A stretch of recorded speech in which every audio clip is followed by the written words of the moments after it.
नमस्कार, आपू देखना चाह न्यूज 31 उत्तराखंड में आपू साथ ऋतु बसंत। खबरों की शुरुआत करूं पहाड़ बुलेटिन दगड़। बागेश्वर जिले में आसमानी आफत का कहर जारी है। यहाँ भारी बारिश होने के कारण कपकोटक हरकोट में यहाँ ग्रामीण लालू रामक मकानक दीवार क्षतिग्रस्त है। वहीं आपको को बता दिनों कि आंगन क्षतिग्रस्त होने के कारण इनर मकानक सुरक्षा दीवार में ले काफी दरार रहेगी, जैक बाद अब मकान के लिए खतरा है। वहीं कोई और व्यवस्था न होने के कारण यह मकान ग्रामीण यही मकान में रहने के लिए मजबूर है। वहीं यहाँ पीड़ित प्रशासन के सहायता गुहार लग रहे। ये पूरा मकान के आगे से पूरा गिर रखा है इतनी दीवार, और यहाँ पूरे मकान तक में दरारें पड़ी हुई है। आप देख सकते हैं पूरा मकान टूटने के कगार पर है। और यहाँ से पूरा यहाँ बागेश्वर दौर पर पहुंची राज्यसभा सांसद प्रदीप टमटाल सरकार पर सवाल उठे बेर राज्य में लौटी हुई प्रवासी बेरोजगारों को ब्यौरा मांग रहा। वहीं उन्होंने सरकार से पूछ रहा कि आय तले कदू प्रवासियों के मुख्यमंत्री योजना का लाभ मिल रहा। यह अलावा राज्यसभा सांसद को कि हालक दिनों में जब वो राज्य दौरा पर छी तो एक गांव में लगभग 100 प्रवासियों दगड़ मिली, जहाँ उन्हें कुन छी कि न तो उन्हें मनरेगा के अंतर्गत कोई पंजीकरण है और न ही मुख्यमंत्री स्वरोजगार योजना के अंतर्गत उन्हें सर्वे है। वहीं राज्यसभा सांसद सरकार के धरातल में भी काम करने की बात करे। साथ ही उन्होंने सरकार पर तंज कसते हुए कहा कि योजना बढ़ोनल के निहुन रोजगार दिनक निजी और धरातल पर उठ पड़ा।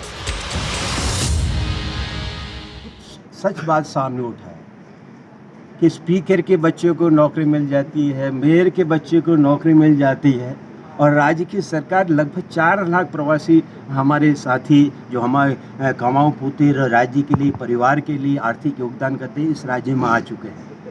मनरेगा के साथ कल मैं एक ताकुला क्षेत्र में यात्रा में था।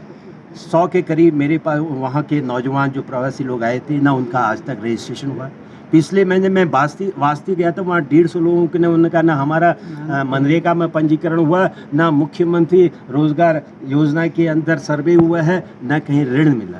ये मुख्यमंत्री और प्रदेश की सरकार ये बताए कि मुख्यमंत्री रोजगार की तमाम बड़े बोर्ड शहरों में प्रवेश द्वारों में दिख रहे हैं, लेकिन रोजगार कितने लोगों को दिया जा रहा है। हम राज्य की सरकार से मांग करेंगे कि वो एक वाइट पेपर जारी करे जिसके माध्यम से ये बताए कि पिछले 3 महीने के अंदर राज्य में कितने प्रवासी हमारे कमाने वाले लोग राज्य के अंदर लौट चुके हैं, उसमें कितने लाख लोगों का पंजीकरण मनरेगा के अंदर हुआ है, उसमें कितने लोगों का पंजीकरण मुख्यमंत्री स्वरोजगार योजना के अंदर हुआ है, और मुख्यमंत्री स्वरोजगार योजना के अंदर काम करने वालों को कितने लोगों को बैंक ने फाइनेंस किया है।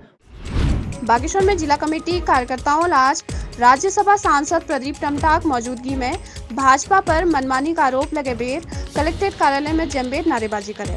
यह मौके पर कार्यकर्ताओं भाजपा विधायकों द्वारा महिलाओं शोषण और द्वारा हाट विधायक पर लगी आरोपक मामले में कार्रवाई न करने पर जिलाधिकारी के माध्यम राज्यपाल के ज्ञापन भेजो। वही यहाँ ज्ञापन दिनांक दौरान कार्यकर्ताओं को कि द्वारा हाट विधायक पर लगे आरोपों बाद ले स्पष्ट जांच नहीं हो सकते। यह कार्यकर्ताओं विधायक पत्नी द्वारा पीड़ित महिला पर लगाई आरोपों के लिए तुरंत कार्रवाई करने की मांग करें। विधायक महेश नेगी पर गंभीर आरोप लगाए गए हैं। उनके द्वारा 5 पन्ने की तहरीर भी दी गई थी और एफआईआर दर्ज करने की मांग की गई थी, लेकिन महिला की एफआईआर दर्ज नहीं की गई।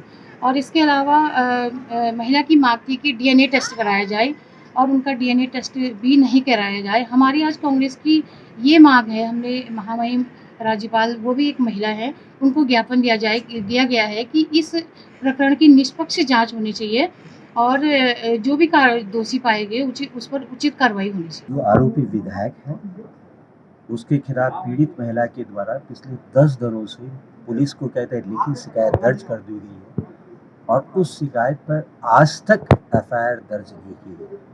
हमारा 7 राज्य सरकार के ऊपर आरोप है कि राज्य सरकार आरोपी विधायक को बचाने के लिए पुलिस को दबाव डाल रही है और महिला की प्राथमिक दर्ज नहीं कर रही है।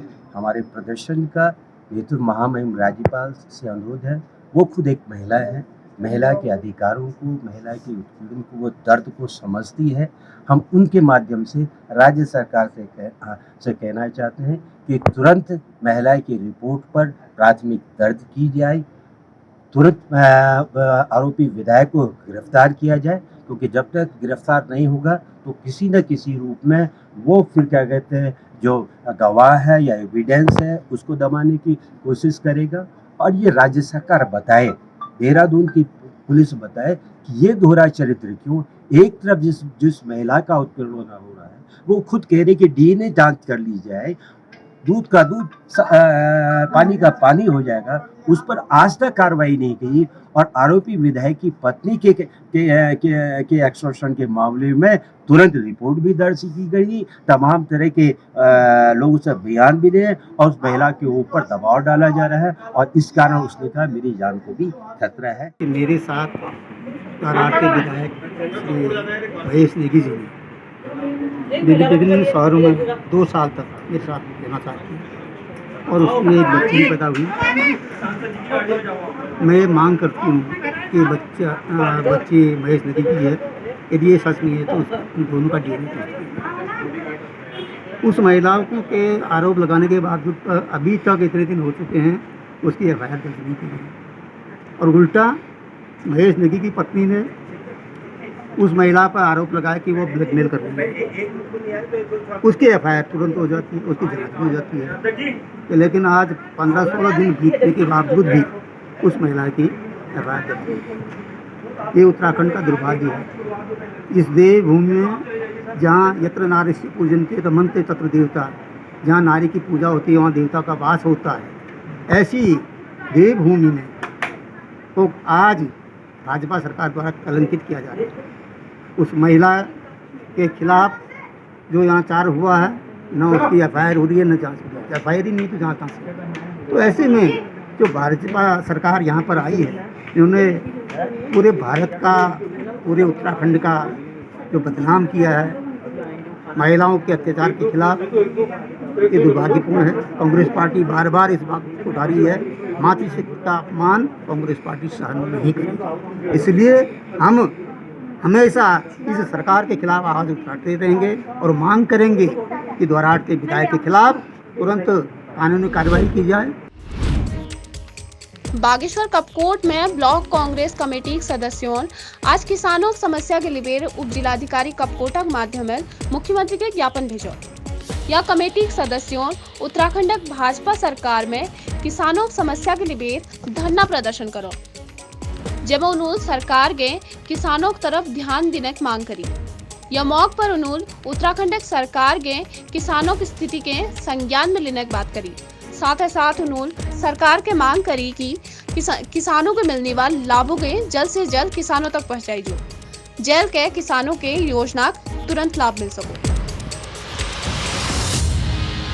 आज 31 अगस्त 2020 को पूरे प्रदेश में किसानों की ज्वलंत समस्याओं के सिलसिले में ब्लॉक कांग्रेस कमेटी, जिला कांग्रेस कमेटियों, शहर कांग्रेस कमेटियों सबके द्वारा सरकार के जो नीतियां चल रही हैं उसके विरोध में हमने आज उत्तराखंड के मुख्यमंत्री को ज्ञापन प्रेषित किया है और उसमें हमने 12 मांगों को रखा है प्राथमिकता के आधार पर। किसानों को समय से कर्ज नहीं मिलना, किसानों को पर्वतीय क्षेत्र का बोनस न मिलना, पर्वतीय क्षेत्रों में जो खाद बीज समय से न मिलना और प्लेन्स में गन्ने का मूल्य जो निर्धारित है वो अभी तक नहीं कर पाना।